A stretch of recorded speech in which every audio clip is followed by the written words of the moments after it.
pwede ho bang magdagdag, Your Honor? Halimbawa po, sa pagitan po ng pagpapalitan ng statement mula sa witness, sinabi ng isang witness, 'di ba? Kasama ako sa sindikatong ito. 'Di ba? At dahil sa kumita ako dito sa pagsali ko sa sindikatong ito, kumita ako ng 10 milyon. Kuwasa ho ba naman hindi pa kukuhanin ng DOJ bago siya matanggap sa Witness Protection Program? Mga practical na aspeto lang po, Your Honor. So ano nga sinabi sa inyo ng mga diskaya? Na-determine ninyo kung magkano ang kinita nila? Diba? Kaya po, Your Honor... Hindi nga, nakuha nyo na ba? Did they admit to you na sila ay nangulimpat ng ganito karaming pera?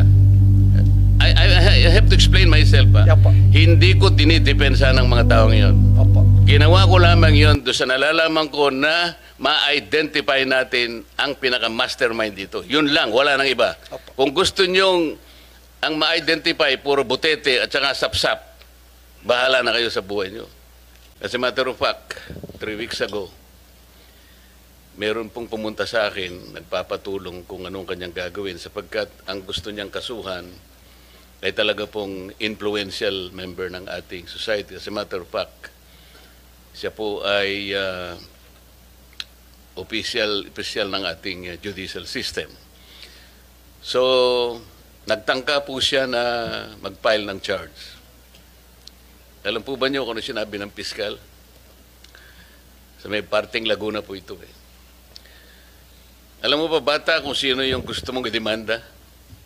Wala kang kalaban-laban dito. So, under the standard, yung success rate mo sa prosecution, wala, 0 ka dito eh. So, umuwi yung tao, hindi lamang malungkot na malungkot, kundi prostrated siya. So, ito pong mga ganito yung lumilitaw. Maaring tama rin po kayo na mayroong nangyayari na mga bagay na kinatutuwa ng ilan. Pero mayroon din pong downside kasi.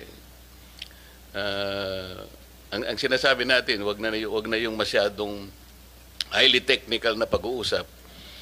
Yun lang ma-feel sana ng tao na kasi po kung hindi naman siya pumupunta sa Bureau of Corrections, paano niya malalaman gaano karami po yung nakukorek natin o ganito. Anyway, kaya ko po tinatanong ito, importante lang na ma-relate po yung Department of Justice sa ordinary na buhay po ng ating mga mamamayan. Yun lang naman po yung ano.